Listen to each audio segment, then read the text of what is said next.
ഞാൻ ഒരുക്കാതെ അവൾ സ്കൂളിൽ പോകത്തില്ലായിരുന്നു. ഹൈസ്കൂളായപ്പോഴത്തേക്കും ഒരുപാട് മാറ്റം വന്നു.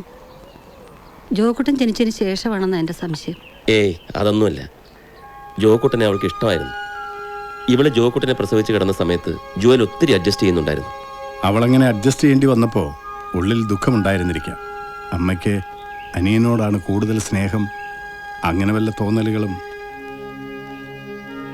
കുട്ടികളുടെ മനസ്സല്ലേ ചെറുപ്പത്തിൽ മനസ്സിൽ പതിയുന്നത്, ഉറച്ചു പോകുന്ന പറയുന്നത്.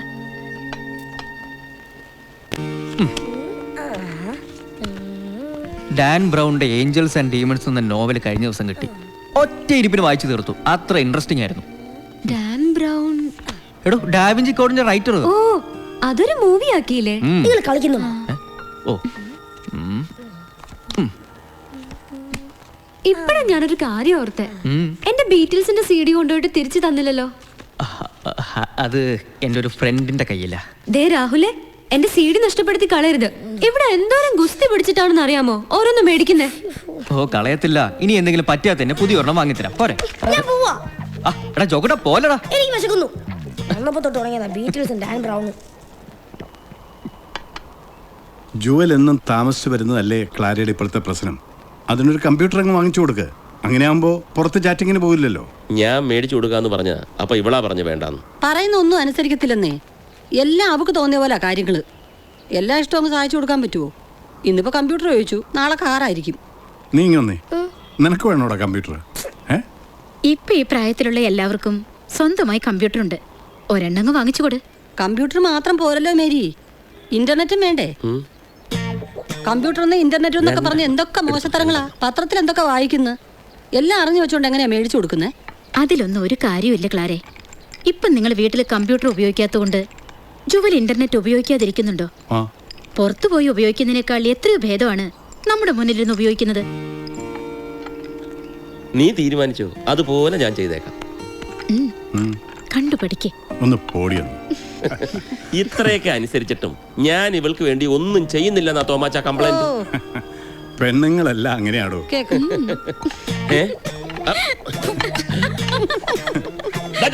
അവൻ എപ്പോഴേ പോയി? കംപ്ലീറ്റ് കൊണ്ടുപോയി.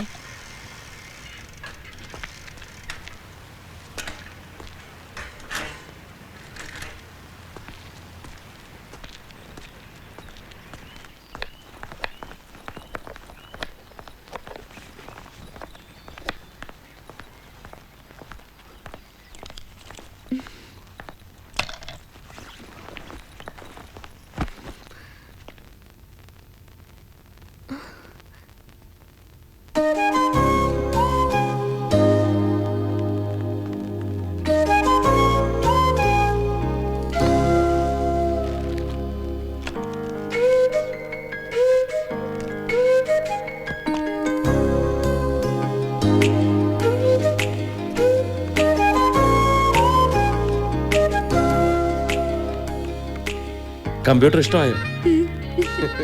Thank you daddy.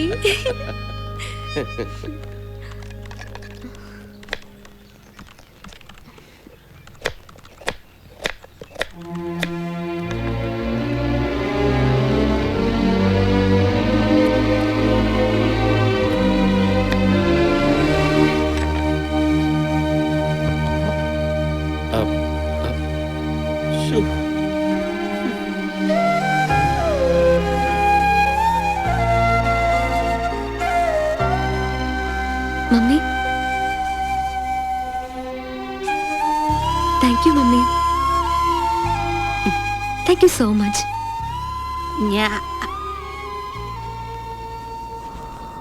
ഓ, അവക്കായിട്ട് തോന്നി വന്നതല്ല, നിങ്ങൾ പറഞ്ഞു വിട്ടതല്ലയോ? രണ്ടുപേരുടെ എന്നെ മണ്ടിയാക്കാൻ നോക്കല്ലേ. മമ്മി, ഞാൻ എന്റെ കുഞ്ഞെ ആർക്കാനും വേണ്ടി ഓക്കാനിക്കാൻ നിൽക്കല്ലേ നീ. ഞാൻ അപ്പോഴേ പറഞ്ഞതല്ലേ ഇതൊന്നും ശരിയാവില്ലെന്ന്. കണ്ടോ കണ്ടോ, ഞാൻ ഊഹിച്ചത് അങ്ങനെ ഉണ്ട്. നിന്റെ ഒരു ഊഹം, നിന്റെ ഊഹവും തോന്നലുകളുമാണ് ഈ വീട്ടിലെ പകുതി പ്രശ്നങ്ങൾക്കും കാരണം. ആണ്, ഞാനാണല്ലോ ഈ വീട്ടിലെ പ്രശ്നക്കാരി. ക്ലാരെ, നീ ഒരു കാര്യം മനസ്സിലാക്കണം. നിന്നോട് താങ്ക്സ് പറയണമെന്ന് അവൾ സ്വയം ആഗ്രഹിച്ചാണ്. പക്ഷേ നീ എങ്ങനെ റിയാക്ട് ചെയ്യുമെന്നുള്ളൊരു പേടി അവൾക്കുണ്ടായിരുന്നു. പേടിക്കണ്ട, മമ്മിക്ക് സന്തോഷമേ ഉണ്ടാവുള്ളൂ എന്ന് പറഞ്ഞ് ഞാനാ കൂട്ടിക്കൊണ്ട് വന്നത്. അതാ ഞാൻ പറഞ്ഞത്, നിങ്ങൾ കൂട്ടിക്കൊണ്ട് വന്നത് അവളായിട്ട് വന്നതല്ലാന്ന്. എന്നെ ചവിട്ടണം തോന്നതല്ലേ? ചവിട്ട്. നിങ്ങൾക്ക് നിങ്ങളുടെ മോളാ വലുത്. അവൾ ജനിച്ചതിന് ശേഷം നിങ്ങൾ എന്നെ സ്നേഹിച്ചിട്ടുണ്ടോ മനുഷ്യനെ?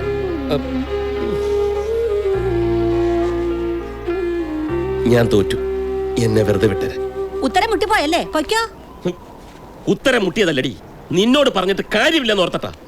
ജുവൽ ഉണ്ടായ നിമിഷം മുതൽ ഞാൻ നിന്നെയല്ല സ്നേഹിക്കായിരുന്നു, നീ എന്നെയാണ് സ്നേഹിക്കായിരുന്നത്. എന്നത്? അന്നേ ഞാൻ പറഞ്ഞതാ ഒത്തിരി കൊഞ്ചിക്കണ്ട, അത് നല്ലതിനല്ലെന്ന്. എന്നിട്ടിപ്പോ എന്തായി? അവളെ പൊക്കിക്കൊണ്ട് നടന്നപ്പം എന്റെ പല കാര്യങ്ങളും നീയാണ് മറന്നുപോയത്. ഓ, ഇപ്പൊ എനിക്കെല്ലാം മനസ്സിലായി. അവളെ കയ്യിലെടുത്ത് നിങ്ങൾ എന്നോട് പ്രതികാരം തീർക്കും അല്ലയോ? ഇതെന്റെ വിധി.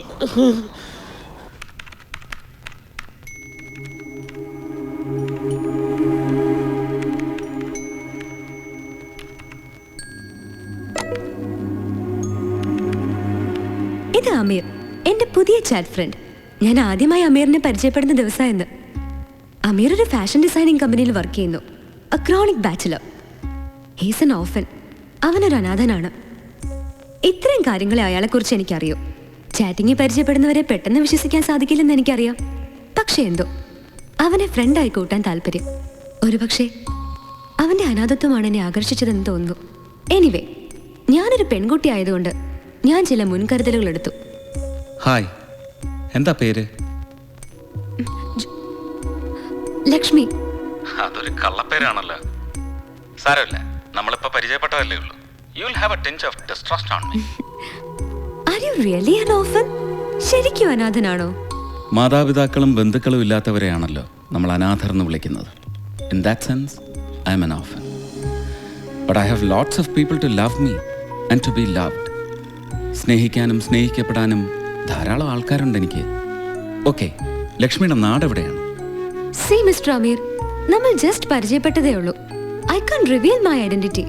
എന്റെ അഡ്രസ്, ഫോൺ നമ്പർ ഇതൊന്നും ചോദിക്കരുത്. ഞാൻ അങ്ങോട്ടും ചോദിക്കുന്നില്ല. അങ്ങനെ ഒരു ഫ്രണ്ട്ഷിപ്പിൽ എനിക്ക് താല്പര്യമുള്ളൂ. Okay okay, let's have a deal. നമ്മൾ രണ്ടുപേരും തൽക്കാലം നമ്മളുടെ ഐഡന്റിറ്റി വെളിപ്പെടുത്തുന്നില്ല until we feel so. That's cool. സത്യം പറഞ്ഞ എനിക്ക് അമീറിനോട് അസൂയ തോന്നുന്നേ. You are a free bird. No responsibilities, no explanations. എന്റെ രസാ ജീവിതം. ലക്ഷ്മിയുടെ വീട്ടിൽ ആരൊക്കെയുണ്ട്? ഡാഡിയും മമ്മിയും പിന്നൊരു അനിയനും. Are you not happy with your family? Yes, I am. No, you're not. അനാഥത്വം അനുഗ്രഹമാണെന്ന് Lakshmi കരുതുന്നു. എനിക്കതൊരു ശാപമായിട്ടാണ് തോന്നുന്നത്. ഞാനത് അനുഭവിക്കുന്നവനാണ്. അച്ഛൻ, അമ്മ, സഹോദരങ്ങൾ, ഇവർ കൂടിയ കുടുംബം എൻ്റെ കാഴ്ചപ്പാടിൽ സ്വർഗമാണ്. എന്തോ എനിക്കങ്ങനെ തോന്നുന്നില്ല. Maybe because of your experience. പഴമക്കാർ പറയാറില്ലേ, അക്കരെ പച്ച. My mom irritates me. എന്റെ മമ്മി എന്റെ എല്ലാ കാര്യങ്ങളും കയറി ഇടപെടും. ഈ അമ്മമാർക്കൊരു ധാരണയുണ്ട്, അവര് പറയുന്ന മാത്രമാ ശരിയെന്ന്. എപ്പോഴും ശകാരവും കുറ്റപ്പെടുത്തലും. അതെല്ലാ അമ്മമാരും ചെയ്യുന്നതല്ലേ? അതുപോലെ അല്ല ഇത്. See, it's difficult to explain. I need a space in my family. എന്തോ എനിക്കതൊന്നും മനസ്സിലാവില്ല. എൻ്റെ ജീവിതത്തിൽ ഐ നെവർ കമ്പീറ്റ്. ഞാൻ ആരുമായും മത്സരിക്കാറില്ല.